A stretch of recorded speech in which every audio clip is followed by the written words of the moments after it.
All right, let's say the blessing for counting the Omer. The blessing is all Sfirat Omer.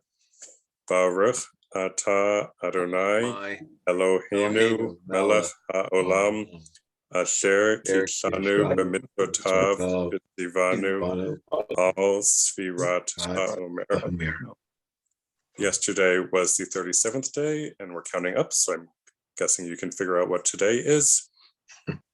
Hayom Shmona Ushloshim Yom Shehem Chamisha Shavuot Ushlosha Yamim LaOmer. Today is the 38th day, which makes 5 weeks and 3 days to the counting of the Omer. We are getting closer to ice cream for breakfast day. So we're going to say our La'asok B'divrei Torah blessing. Baruch Ata Adonai Eloheinu Melech HaOlam Asher Kitshanu B'mitzvotav V'tzivanu La'asok B'divrei Torah. Praise to you, Lord our God, ruler of the universe, who's made us holy with your commandments and command us to busy ourselves with the words of Torah. And with that, we'll do a yes. That because you counted Omer. What is the difference between La Omer and Ba Omer? Why is it either way?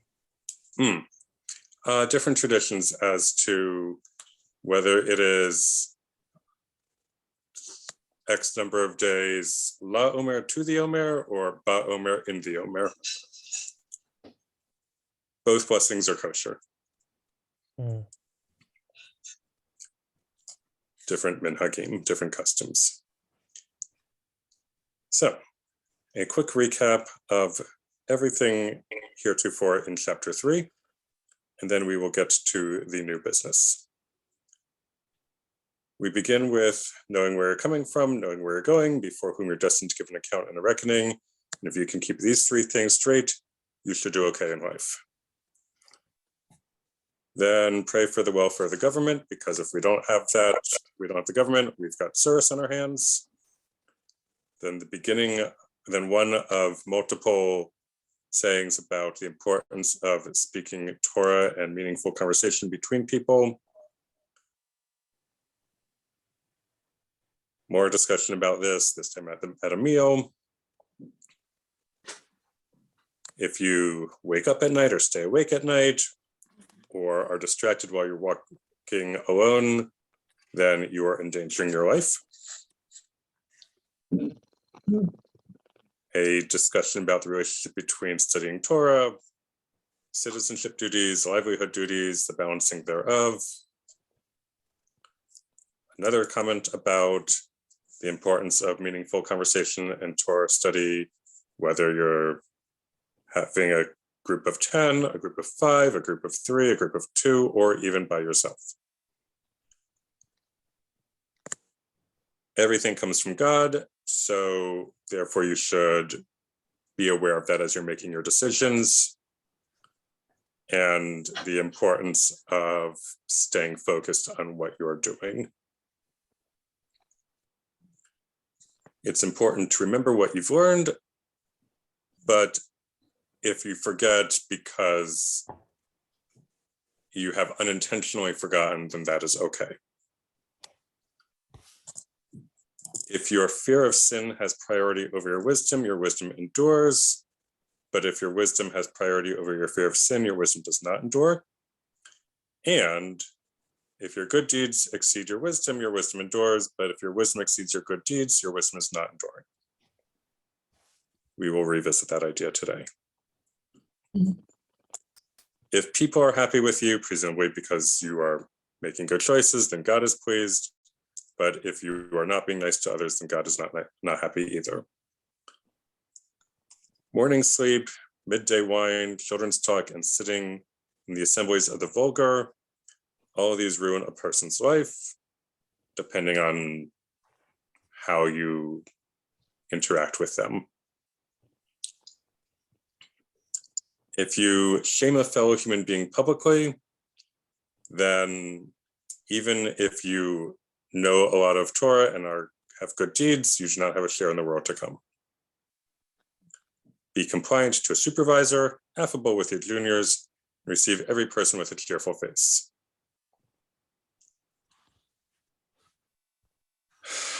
Then the idea of how we safeguard that which we've attained. So tradition protects Torah, clarity protects wealth, vows protect abstinence, silence protects wisdom. And if you are excessively merry and frivolous, you are likely to head down the road towards sexual licentiousness. This, by the way, merriment and frivolity is rabbinic code for drinking a lot.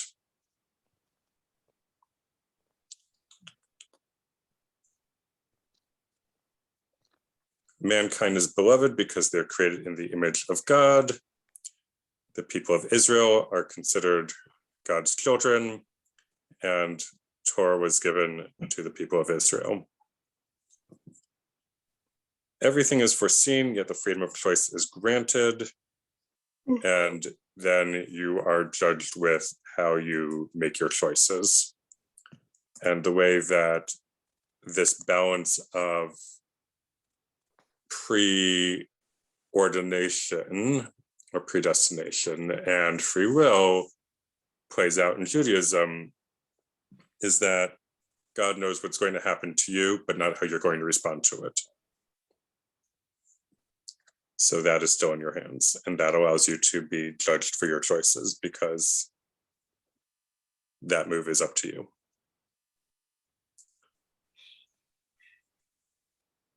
God will hold you accountable for your choices. And then we get to the text that we started last time. So we're going to revisit this and see if there's more discussion on it. And if so, we will discuss, and if not, we will move on. Justin, would you read 3:17, please? Rabbi Eliezer ben Azariah says, if there is no Torah, there is no worldly occupation. If there is no worldly occupation, there is no Torah. If there is no wisdom, there is no fear of God. If there is no fear of God, there is no wisdom. If there is no knowledge, there is no understanding. If there is no understanding, there is no knowledge. If there is no flower, there is no Torah. If there is no Torah, there is no flower. Great, we'll stop there. Thank you. So the question is, how is this text, or how are these sayings relevant to our lives today?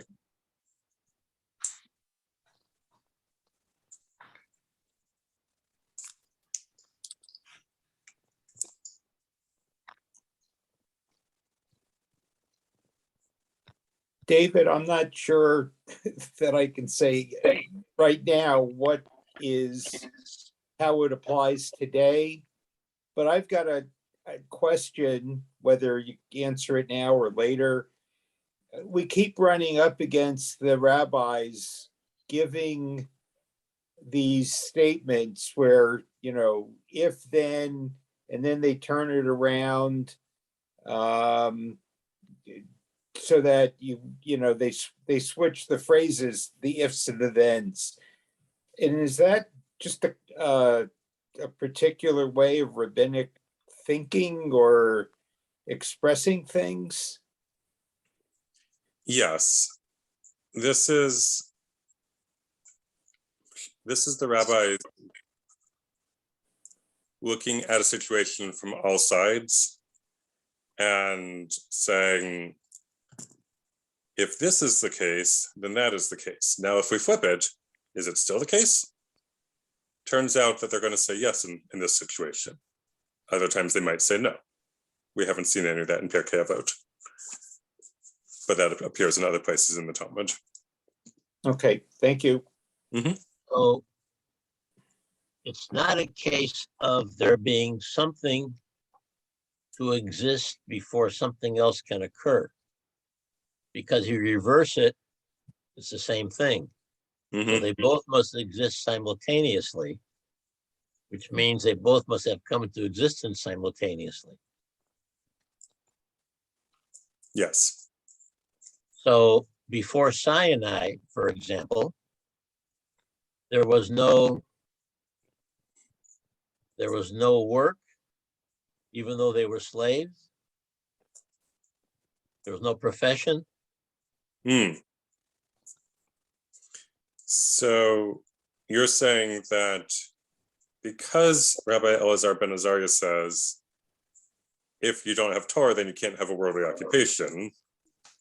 And if we assume that Torah didn't happen until Sinai, then would Rabbi Elazar say, well, there was no Torah, so therefore nobody had a worldly occupation?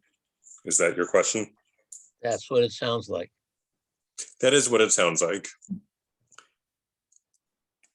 I would say that Torah is the revealed word of God, either revealed directly to Moses at Mount Sinai and handed down lock, stock, and barrel, or revealed through humans.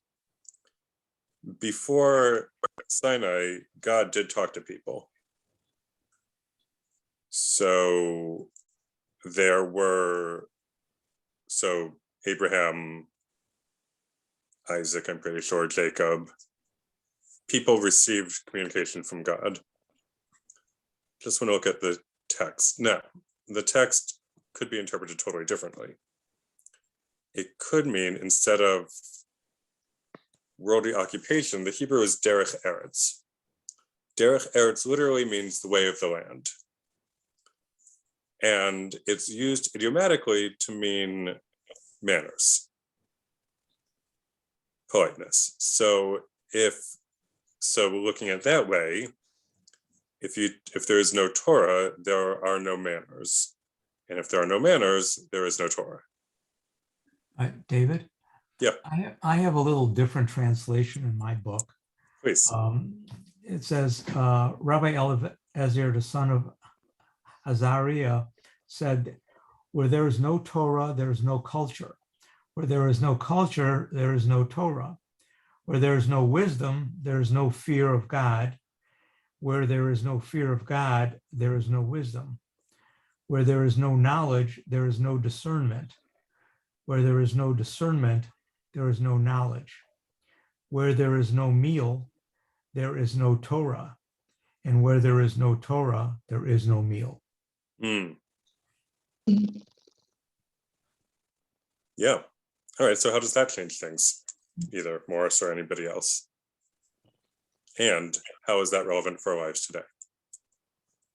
It seems to be the implication that the Torah itself, for the Jewish people, is the foundation of our entire civilization. Mhm. Even though there is a level of continuity, of course, between the earliest patriarchs, Abraham, Isaac, and Jacob, and their ethnic group, but they still are not sort of, you could say, identical per se towards the later civilization that would come from them, the Israelites, despite there being continuity. So I think this is implying that just the Torah itself, and therefore the Sinai event, is the foundation of the Jewish people as we know it today.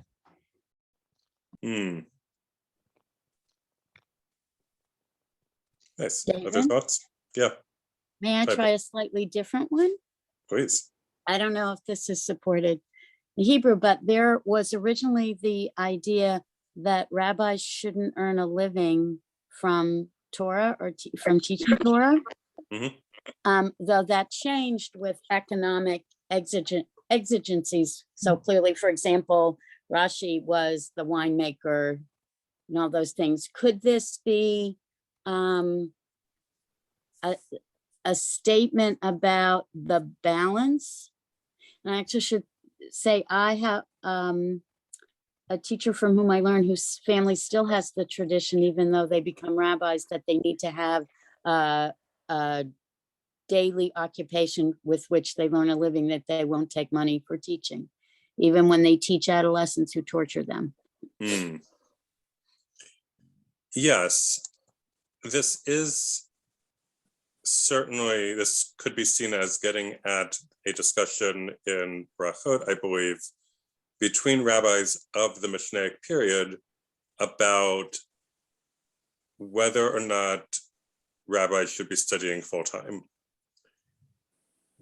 And I believe what it says is some rabbis followed Rabbi Ishmael maybe and studied, but also had an occupation, and other rabbis followed, I think, Rabbi Shimon Bar Yochai, and did not have an occupation. They just studied full-time, and it didn't work out so well for them.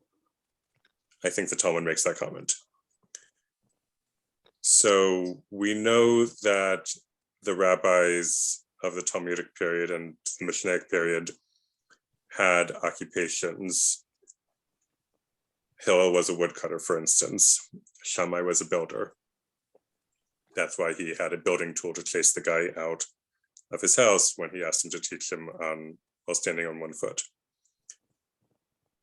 And other rabbis had other occupations. One of them, Rabbi Joshua, maybe was a blacksmith.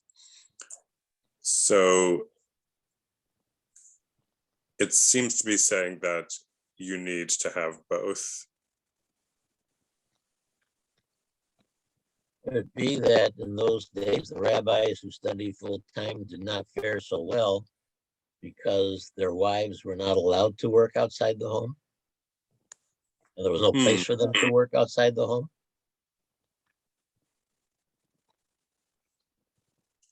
Possibly. That could get at the, I don't know enough to know if that's true or if that was the situation, but that does get at the idea at the end of this text: if there is no flour, there is no Torah. If there's no Torah, there is no flour. Imein kamach in Torah, and vice versa. So if you don't have a worldly occupation, then you don't have food to eat, and then you have no Torah.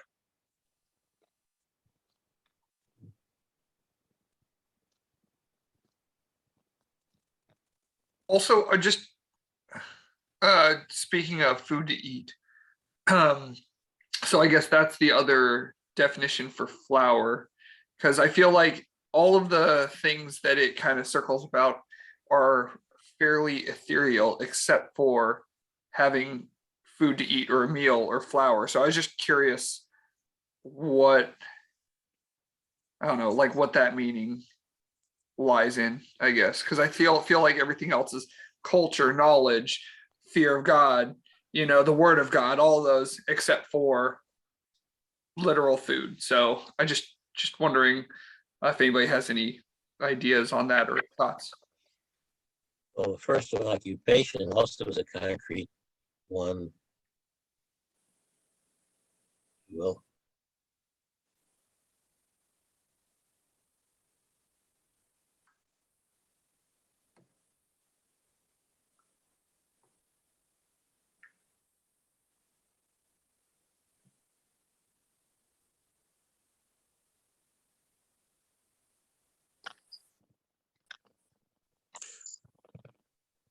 What would be a modern equivalent of this phrasing of if there is no A, there is no B. If there is no B, there is no A.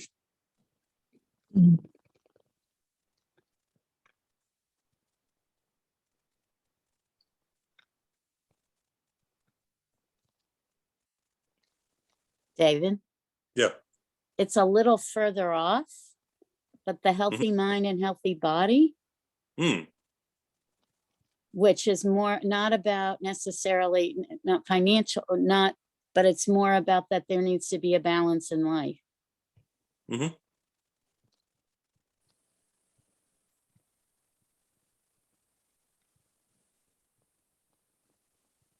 Keeping it within the law theme, maybe you could say if there is no law, there is no ownership.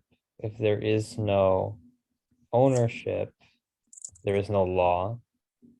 And then you could maybe say, related to the AB thing, if there is no gas, maybe there's, or not, if there is no ownership, then there is no car, you could say, or like no car that you could own, or really anything you could own.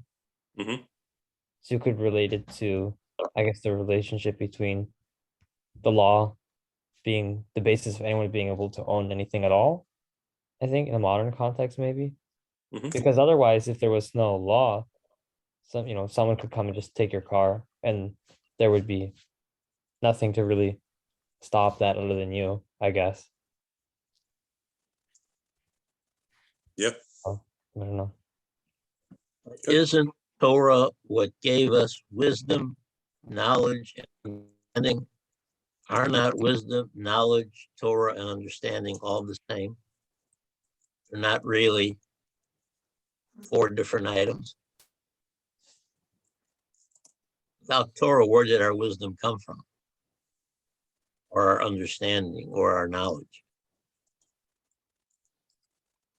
So what you're saying is, since it's all, if one is this and that is that, then they're all somewhat part of the same thing.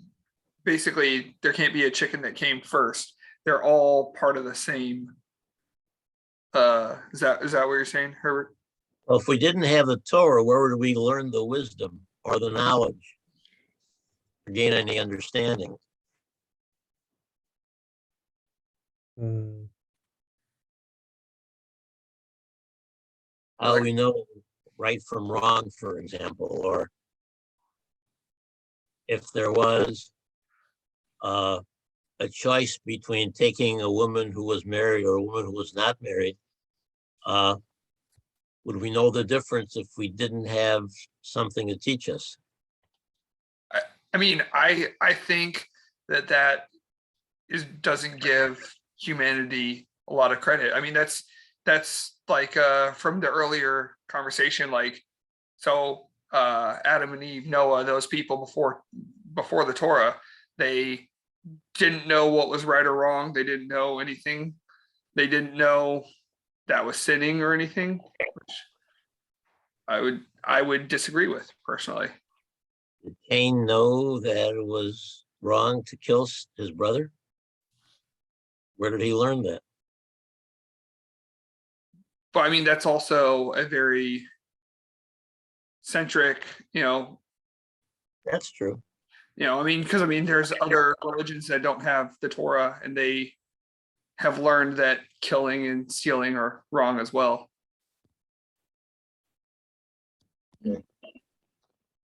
Perhaps the reference here between no knowledge, no understanding, might be a more, maybe I'm reading into this too more, but maybe contextually speaking, given, who were the people who composed this documents? They were presumably one of the earlier generations of the sages. I would assume the Tanaim were the ones who composed this. Another name for that group would have been, I think, Pharisees, right? A Yes. general group. And, since the oral Torah itself was one of the main ideological points of that group, and is sort of the whole, you say, jumping stone of rabbinic Judaism as we know it today, could perhaps the term knowledge and understanding, could one refer to the basic Torah text, and then understanding referred to the oral Torah? Because isn't the oral Torah, in a sense, the understanding of the true nature of the written Torah? Not sure. It's certainly an interpretation of the written Torah. It is somebody's understanding of the written Torah. That's sort of what I was thinking. Maybe that's what they're referencing here in a Yeah. kind of esoteric way. I don't know. Yeah, absolutely. It could be a reference.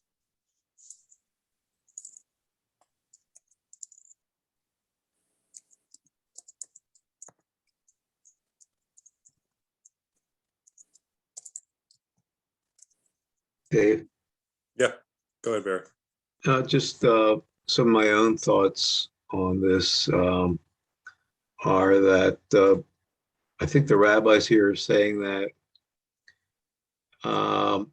if you take God out of the equation, then all of these things no longer have the same significance. That the importance here of keeping Torah in the equation is that Torah teaches us the belief in God as the primary lesson of the Torah. So you may have those people that were pre-Sinai that didn't necessarily have the advantages of Torah, and to a large extent, they didn't have the wisdom that comes from a belief in God as well, that it's a whole different perspective on what the meaning of your life is, what the meaning of your occupation is. So I think that's what the rabbis are really getting at here, that do you have the same depth of knowledge?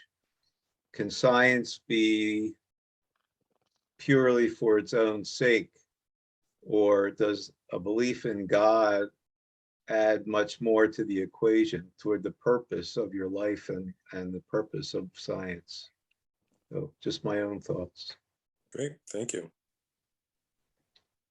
Kind of like a relative comparison, like you don't have a reference of how big something is unless something else is right next to it, what you're saying. So like, you kind of have to have that to have that one make sense, which I like that thought behind Yeah. that. If anybody on the Zoom has never read this particular book, but it's a nice little book. I would recommend it to anybody. It's written by Rabbi David Wolpe. It's a small book. It's called Why Faith Matters. And it's an easy read, but Rabbi Wolpe discusses some of the big differences in your life and in the world that come about by having a belief in God versus basically being an atheist. And I think this is what this is getting at, that without that belief in God as a guiding principle, you're really losing a lot in your life.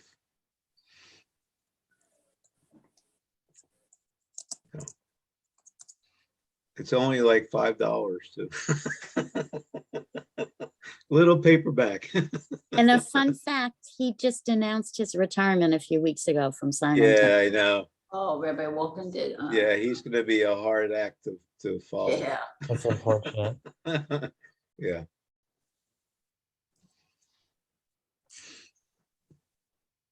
All right, let's look at the next text. Ellen, would you read this, please?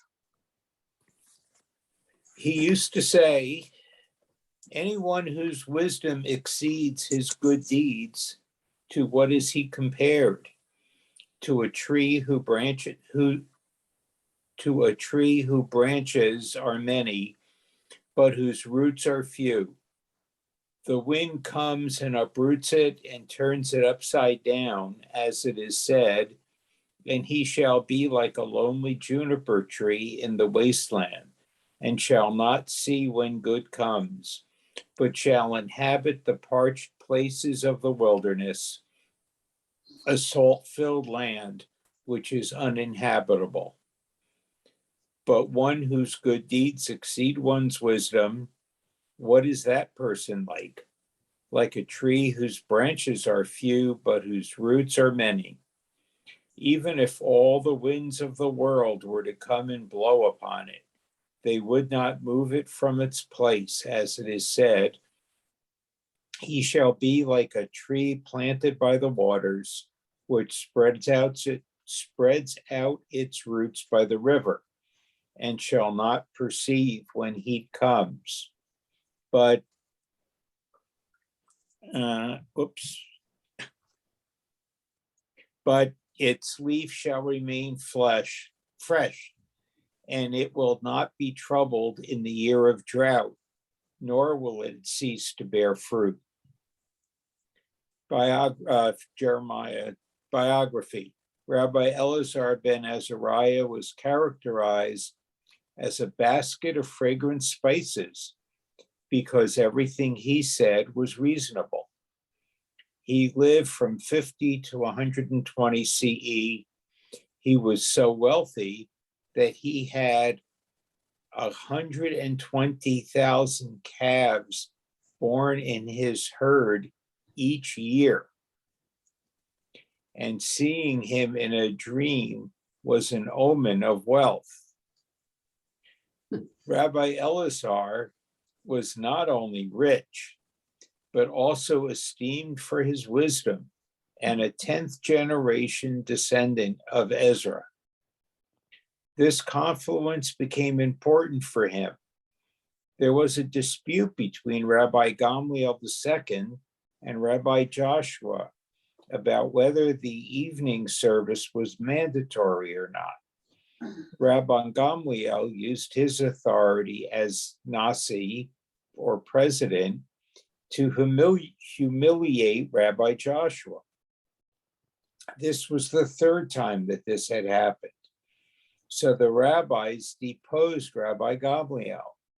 They needed a new Nasi, and Rabbi Elazar was the best choice for the position.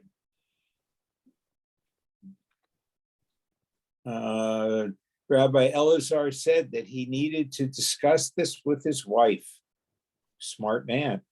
She was worried that he would get deposed one day. But Rabbi Elazar said that you should still use fancy wine glasses, even if they will break the next day.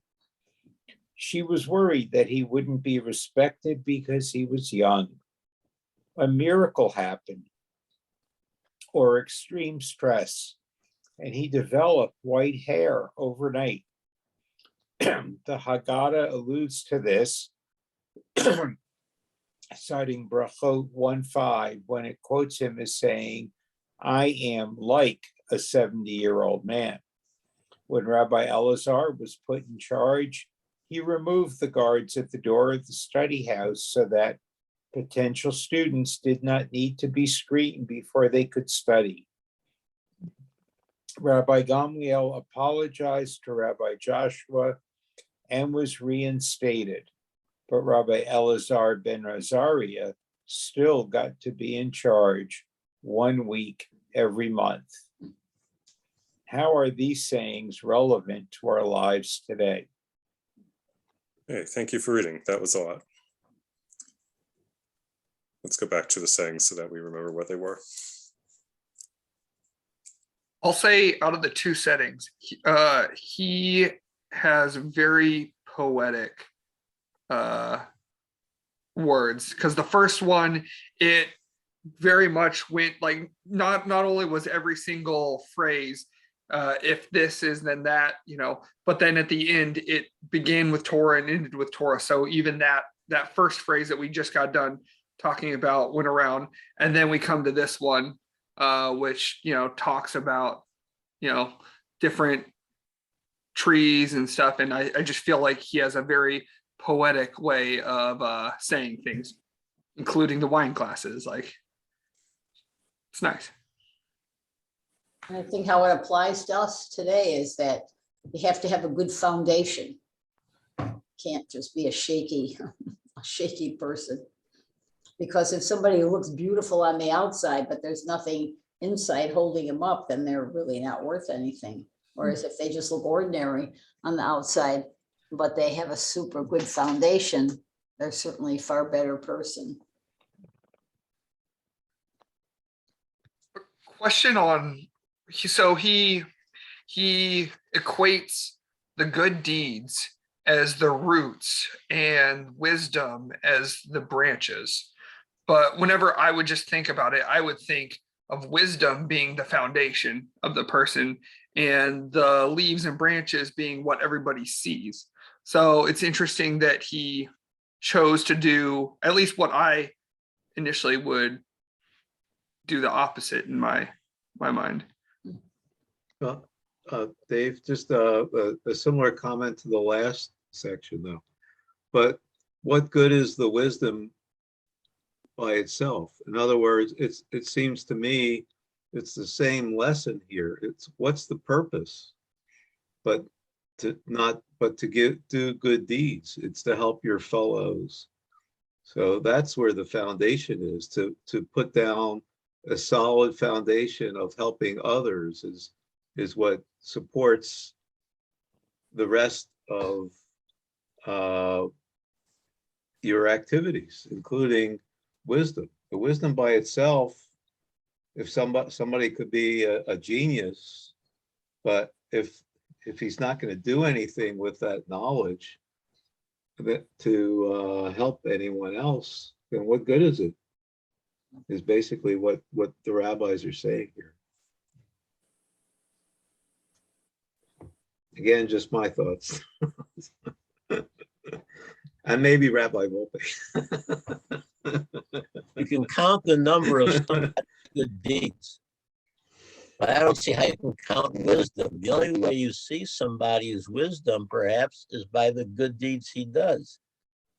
So if you see 10 good deeds, is that saying he has 10 pieces of wisdom? If he doesn't have any wisdom, how does he do good deeds at all? And how do you say that somebody's got more wisdom than good deeds?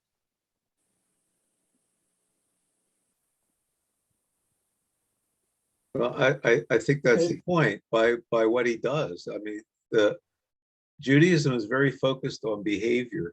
We're not really concerned with what people think. It's what we're concerned with what people do. Well, this doesn't seem to imply that. Because they're asking, it says your wisdom exceeds your good deeds. To what is he compared? How do you determine that his wisdom exceeds his good deeds? Well, Herb, what if you had somebody who was very smart and could very easily exhibit that knowledge by being able to answer questions and give great lectures and write great tomes, but doesn't do anything for his neighbor or his friend or the poor or whatever. He's not, he doesn't show the good deeds. Whereas somebody who does a lot of good deeds is creating a very good foundation, not just for himself, or herself, but for the community in which they're living. But they may not exhibit great knowledge. They may have great knowledge. They just may not exhibit it in a public way, but they are doing the good deeds. I think that scenario would apply to a relatively small community, but not to a large one. Because you might see your neighbor as having smarts, give lectures, etc. But just because he hasn't helped his immediate neighbor with something, how do you know he hasn't been doing good deeds elsewhere?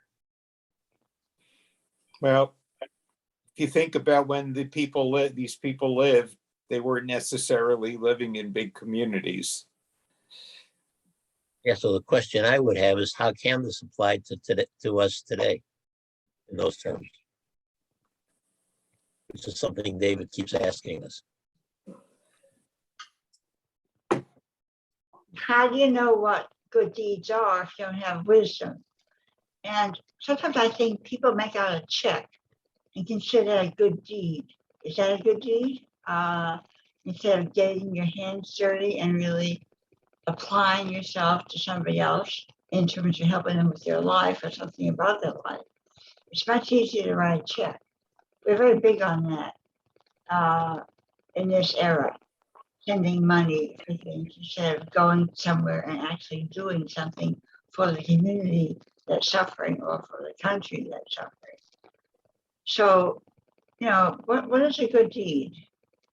Well, I would agree with you to some extent, but for example, Dr. Salk had the knowledge to come up with a cure for polio. I couldn't do that, but perhaps by writing a check, I could make it available so that Dr. Salk had the means to do it. Or if I didn't write the check, maybe he wouldn't have the means to do that. So I think writing the check in that sense is a good deed. And somebody wise would know who to give that money to versus just giving the money to, like if they're giving money to like a organization that doesn't really spend it in such a beneficial way for the community, versus like one that really does. Somebody wise would know how to really spread those good deeds. I certainly hope my checks go to people who do good deeds. Can't guarantee everyone does, though. Some of those checks may not get to do good deeds. Perhaps it might be useful, at least it would be to me, to try to understand the wisdom, the chokhmah, which we first see, and then the knowledge, the da'at, and the understanding, the bina, because you hear about the wisdom with the fear of God, okay. And so it seems like a certain kind of wisdom having to do with the prudence of ordinary life, I'm not sure. But then you have this knowledge and understanding, and then you, and maybe that's where you find the abstract intellect, I'm not sure. But then you go back to the wisdom when it talks about or when he talked about the branches, and the roots. David would be helpful to understand how these different terms are being used, because we seem to be sliding around because we don't really understand. Maybe it makes a difference that there's a deliberate shift and then back to the wisdom. If that's hopelessly arcane, I'm sorry, but I'm very puzzled trying to understand. Sure. So, Phil, what I think you're getting at is that in the previous text, it talked about wisdom, knowledge, and understanding, which in the idea, if there is no wisdom, there's no fear of God. If there's no fear of God, there is no wisdom. If there's no knowledge, there's no understanding. If there's no understanding, there is no knowledge, which in the Hebrew was chokhmah for wisdom, bina for knowledge, and da'at for understanding. So then we come back to the term for wisdom, chokhmah. So the question that Phil is posing is, how is wisdom different from knowledge and different from understanding? And how does that difference affect our discussion?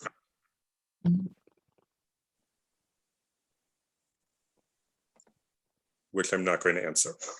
But I think that is the question that you're pointing out, and it's a good question. The moves that are being made, whether they're rhetorical or logical, I'm not sure. I would say that bina is the understanding and the da'at is the knowledge. Is that not right?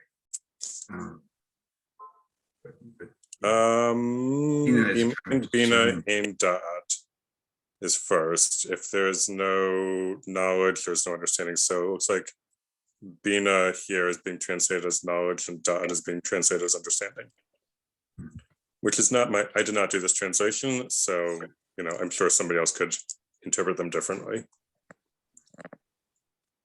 Let me interject. The da'at is usually considered knowledge, and bina is usually considered understanding.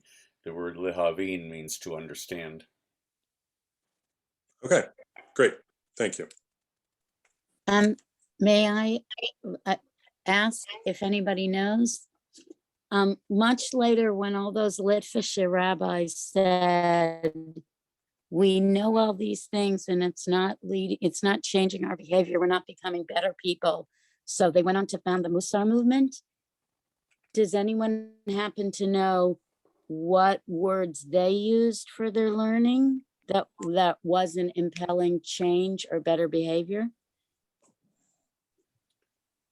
I don't know, that's what I'm asking. But I was reminded during the discussion of a much later set of rabbis who were thinking in some ways about the same thing.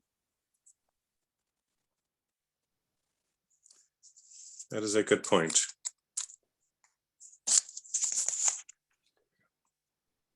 All right. Given that we have 2 minutes left and one more text, I'm going to read this last text and then in the very short biography of it. If we have any discussion on it, we can have that, and otherwise we will call it a night. So, Rabbi Eliezer Chizma said, the laws of bird offerings and the key to the calculations of menstruation days, these are the body of halacha.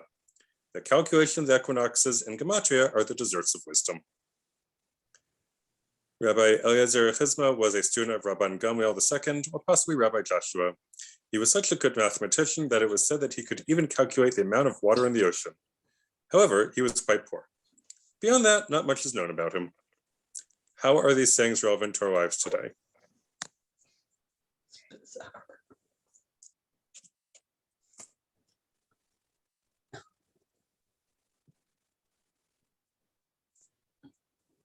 I mean, I think that basically saying, my guess is that the very beginning stuff are the things that you have to have the wisdom to be able to do for whatever your task is. And from that, you get the desserts of wisdom. So because you have done all the work to do the things that are necessary, like bird offering calculations and that kind of stuff, you've already done the groundwork and gained the wisdom, so that like whenever you want to know equinoxes and that kind of stuff, you already have that from doing the things that you need to do, I guess. That's my guess on how to make it relevant to today. Great. Barry? David, I took myself off mute because of the lateness of the hour. I know I read recently a comment about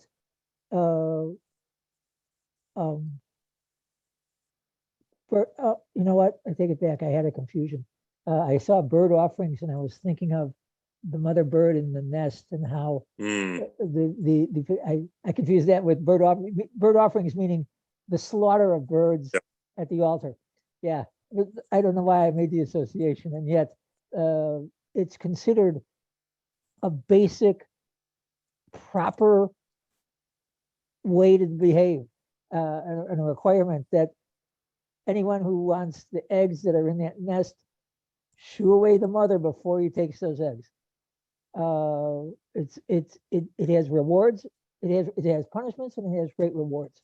Likewise, menstruation causing being the basis of and causing an extension of uncleanness from person to person in various cases. There's grandfather, father, original.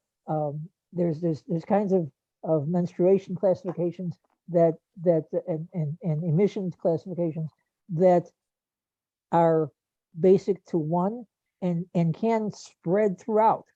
And we learned that the Karbanot in the Mishkan had to atone for us entering the Mishkan in unclean states. So there's an association here. Cleanliness of body and cleanliness of mind seem to be linked, and the behavior that we exhibit seems to be linked with our cleanliness of mind. So Thank you. I'm not sure I have an answer for you. I'm offering a concept that I'm grappling with it. Thank you. So gematria, as clarification about that term, gematria is an alphanumeric code. Aleph is 1, Bet is 2, Gimel is 3, and so on. It is actually Greek gematria itself, gamma tria. Gamma is the third letter of the Greek alphabet, alpha, beta, gamma, is equal to tri, 3. So gamma is 3. So, and gematria plays into this time of year with the counting of the Omer, when we recently celebrated on Wednesday night and Thursday Lag BaOmer, which is called Lag BaOmer because of Gematria, Lamed Gimel, 33rd day of the Omer. So with that, I'm going to stop the share.